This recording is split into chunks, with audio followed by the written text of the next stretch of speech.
안녕하십니까. 내 자녀는 내가 지킨다. 생생업 상담소의 용쌤입니다. 오늘은 지난 시간에 이어서 유명인들 학교폭력 이슈 사례를 보면서 왜 이런 일이 벌어지는지 이야기를 해보고자 합니다. 우리 사회가 어떤 방향으로 가면 좋을지 같이 이야기 나눠보는 시간이 되면 좋겠습니다. 요즘 가장 먼저 이슈의 중심에 서 있는 바로 현주엽입니다. 유명 농구 선수에서 감독으로 현재는 방송에도 출연하는 유명인이죠. 근데 최근 학창 시절 학교 폭력을 행사했다는 뉴스가 터지기 시작하면서 진실 공방으로 이어지고 있습니다. 그 내용을 살펴보면 폭행을 일삼았다는 것과 학창 시절부터 유명해서 항상 행동을 조심했다는 주장이 서로 주장을 하고 있습니다. 저는 이 두 주장이 어느 정도 사실에 기반한 이야기라고 나름대로 한번 생각을 한번 해봤고요. 현주엽이 학폭이 아니라고 주장하는 김 씨의 말을 종합해 보면요. 당시 운동부는 모두 얼차리가 있었다 그랬습니다. 그런데 타 운동부가 더 심했다. 이런 이야기를 합니다. 결국 운동부 내에서는 군기 문화가 어느 정도 존재해왔다. 이걸 누구나 인정했다. 심지어 지금도 학교 운동부나 프로들 사이에서조차 군기 문화가 있다는 걸 뉴스를 통해서 저희가 자주 접해 볼 수 있습니다. 제가 수차례 말씀드리는 것 중에 하나가 바로 폭력은 힘의 불균형에 의해서 발생한다고 했습니다. 운동부의 경우 선후배 관계가 굉장히 엄격한 부분 중에 하나입니다. 그게 첫 번째 힘의 불균형인 거죠. 후배가 선배들 말을 무조건 들어야 된다 이런 것들.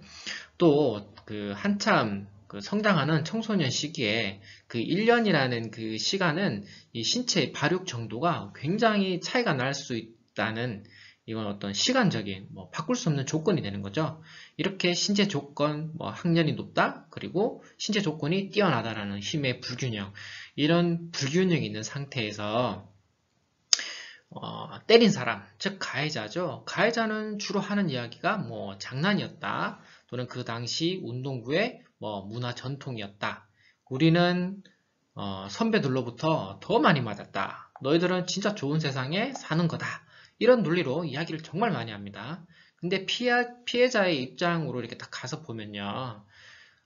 등치도 우리보다 훨씬 크고 1년, 2년 선배들 그리고 2년차 선배, 3년차 선배 이렇게 보면 우리 또래보다 숫자가 훨씬 많거든요. 집단적 압력 앞에서 어떤 한꺼불능 상태가 되는데 그때 드는 느낌이 과연 후배 입장에서 이게 장난일까?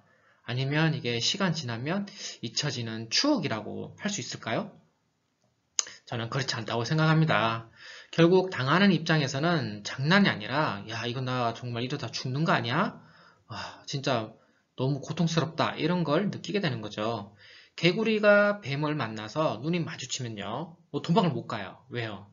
몸이 이렇게 딱 얼어붙어 가지고 이렇게 부동화되는 상태가 됩니다. 그 당시에 문화가 아니라 또는 괜한 트집 잡기, 군기 잡기로 사람의 마음을 피멍들게 했다라고 느끼는 게 바로 피해자의 마음이 되는 거죠. 다음은 축구선수 기성용과 관련된 진실공방 사례입니다. 피해자로 주장하는 측은 이렇게 얘기합니다. 성폭행이 있었다. 근데 기성용은 절대 사실이 아니다. 이렇게 맞서고 있는 상황입니다. 아직 어떤 게 진실인지는 알 수 없는 상황입니다. 근데 제보한 사람의 인터뷰를 보면요. 먼저 자신의 과오도 있었다. 그리고 그걸 인정하면서 당시에는 몰랐는데 어른이 되니까 알겠더라 했습니다. 만약 피해자 측의 말이 사실이라면 운동부 내에서 힘의 불균형 그리고 어떤 그 초등학교 시절이었지만 어떤 집단의 어떤 그 광기 같은 게 느껴지는 대목이 있는 거죠. 폭력의 속성 중에 하나는 특히 이런 그 운동부, 이렇게 집단적으로 일어나는 거잖아요. 집단적으로 이루어지는데 대부분의 이런 것들은 전통이란 이름의 어떤 그 폭력의 대물림 현상이 있는 게 거의 대부분의 운동부가 있습니다. 그래서 이 폭력의 대물림 현상이 있다는 게 매우 중요한 내용이 되겠습니다. 자, 다음은 연예인 중에 서신혜하고 수진혜의 입장도 이렇게 명확하게 갈립니다. 피해자는 어린 학생들의 시기와 질투였을 수도 있고 스쳐 지나가는 말이었지만 나에게는 상처가 됐다. 그리고 그게 트라우마가 됐다. 그래서 이후의 삶이 좀 어려웠다. 이렇게 얘기하고 있습니다. 그런데 가해자는 뭐라고 하냐면 나는 기억조차 없다. 이런 이야기를 합니다. 왜 그랬을까? 어떤 그런 일들은 사실은 뭐 말로써 하는 거기 때문에 말로써 하는 것들은 정말 쉽게 얘기할 수 있거든요. 그래서 너무 흔하고 또 워낙 많은 말들을 하기 때문에 사실 그걸 일일이 다 기억하는 건 어렵겠죠. 가해자 측에서는. 왜냐하면 가해자는 한번 말하고 나면 거의 끝나니까. 근데 그 말을 들은 피해자는 그 마음속에 그 상처됐던 말이 점점 자리를 잡고 점점 커서 트라우마로 이렇게 성장을 하는 거거든요. 여기서도 전학 온 학생은 혼자가 되고 기존에 학교를 다니던 많은 친구들을 데리고 있는 친구들은 집단을 이제 이루게 되는 거죠. 그래서 혼자 있는 전학생, 그 소수자가 바로 피해자가 되는 현상이 바로 벌어지게 되는 겁니다. 자, 그럼 도대체 학교폭력은 왜 이렇게 끊이질 않을까요? 먼저 동아일보 기사 내용을 보시면요. 이미 학교를 졸업한 성인 남녀에게 학교 폭력 경험 있냐고 물어봤을 때 대부분 25% 정도가 경험을 했다고 합니다. 25%면 4명 중에 1명이거든요. 굉장히 많은 사람이 학교 폭력을 경험했고요. 심각하다고 느꼈습니다. 그런데 절반가량이 신고조차 하지 않았습니다. 왜 그랬을까요? 제 개인적인 경험을 보면 학교를 다니던 시기에 사실 훨씬 더 폭력이 난무하는 시기였습니다. 저는 전교생이 전체가 다 기숙생활하는 학교를 다녔는데요. 그러다 보니까 군기가 좀 있던 그런 학교였는데 선배랑 지나가다가 눈이 마주쳐서 선배가 기분이 나쁘면 불려가서 맞았습니다. 1학년 때는 그게 너무 무서웠는데 막상 1학년 지나고 2학년이 되고 나니까 저도 1학년들한테 똑같이 하게 되는 거죠. 그래서 눈빛이 마음에 안 들면 눈 깔아라, 너 조심해라 이런 이야기, 경고성 이야기도 하게 되고 심한 경우는 불러서 이렇게 말로써 하거나 또는 이제 손을 썼는지 안 썼는지 정확히 기억이 없습니다. 하여튼 그렇게 저도 똑같은 행동을 하게 되더라는 거죠. 자, 사회적인 문제를 개인이 어떻게 할 수 없으니까 이런 문제는 사회적인 문제를 개인이 어떻게 할 수 없으니까 그냥 사실 참고 견디게 됩니다. 그러다가 시간이 지나서 내가 좀 힘이 생기는 위치가 되면 내가 대물림에서 내려보내는 거죠. 바로 이게 우리가 학교 폭력을 계속 경험하고 끊이지 않고 폭력이 대물리되는 일이 벌어지게 되는 겁니다. 사실 제가 학교 폭력, 학교 생활을 할 당시에는 학교 폭력이라는 말조차 없었어요. 너무나 폭력이 많은 시절이라 학교 폭력이란 말조차 없던 시절이지만 그런 폭력은 계속 끊임에서 저도 겪고 저도 또 물려주고 제가 저한테 받았던 또 후배들은 또 그 다음 후배들한테 또 이렇게 했겠죠. 그래서 이런 것들은 어떻게 보면 사회적 대물림 현상을 저희가 꼭 염두에 봐야 된다는 부분이 있습니다. 자, 이걸 왜 이런 일이 벌어질까요? 왜 그럴까요? 바로 그 집단 동조 현상 때문입니다. 누가 개를 보고 고양이라고 하게 할까요? 실제로 사람들은 대부분 스스로를 믿습니다. 그래서 개를 보고 다 개라고 하지 어떻게 고양이를 할 수 있겠어? 이런 생각을 하지만 가령 10명이 순서대로 그림을 보고 대답을 하는 상황이 놓였는데 앞에 사람들이 개 그림을 보고 계속 고양이라고 합니다. 그리고 두 번째 사람도 고양이라고 하고요. 세 번째 사람도 고양이라고 합니다. 그렇게 해서 쭉 9번째 사람까지 고양이라고 합니다. 그리고 마지막 10번째 사람인 자신의 차례가 되었을 때 개 사진을 보고 뭡니까? 이렇게 물어봤을 때 대부분의 사람이 뭐라고 하냐면 고양이라고 대답을 한다는 거죠.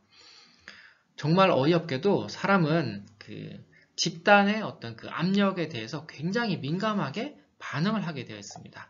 그리고 이런 걸 보고 동조현상이라고 그러고요. 이런 동조현상은 단순히 어떤 그 현 상황에서만 벌어지는 게 아니라 세대를 넘어서, 대를 넘어서 영향을 미치게 되었습니다. 그래서 이런 것들을 또 전통이라는 이름으로 부르기도 하지만 전통이라는 이름으로 인습이 바로 대물림되는 거죠.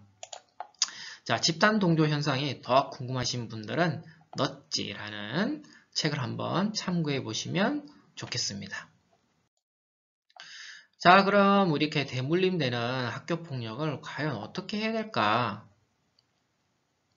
우리는 계속 전통이라는 이름으로 학교 동아리 또는 선배 또는 집단의 압력에 계속 피해를 입고 살면서 또 내가 그렇게 당했으니까 나도 다음에 그렇게 물려줄 거야. 이렇게 하면서 살아야 될까요? 만약 그렇다면 세상은 조금 더 나아지지 않는 세상이 될 것입니다. 저 자신을 봐도 그렇습니다. 저도 좀 전에 말씀드렸지만 고등학교 때 후배들한테 매우 폭력적인 선배였을 거라고 생각합니다. 지금에서 생각해보면 내가 그때 왜 그랬을까 하고 후회도 하지만 그 당시에는 너무나 그게 당연하고 익숙하다 이렇게 느꼈기 때문이죠. 그러면 우리가 어떻게 학교폭력에서 벗어날 수 있을까요? 이 영상을 보시는 부모님들 또는 관련 교육청이나 또 학교 관계자분들께 부탁의 말씀을 드리자면 피해자 부모님들 하시는 말씀 중에 또는 선생님들 중에 또는 어른들 중에 애들끼리 싸우면서 친구 된다 이런 말들 많이 합니다.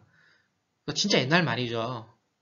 그리고 또 옛날에 아빠는 더 많이 맞았다, 우리 때는 더 많이 맞았다, 우리 때는 더 했다 등의 말들은 전혀 도움이 되지 않습니다. 오히려 피해를 입은 아이에게 두 번의 상처를 주는 말이 됩니다.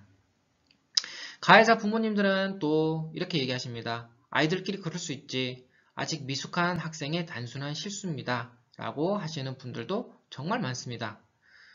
근데 이런 말들은요. 학교폭력 가해자 아이들의 그 성장과 반성을 방해하고 그 기회를 박탈하게 만들 수 있습니다.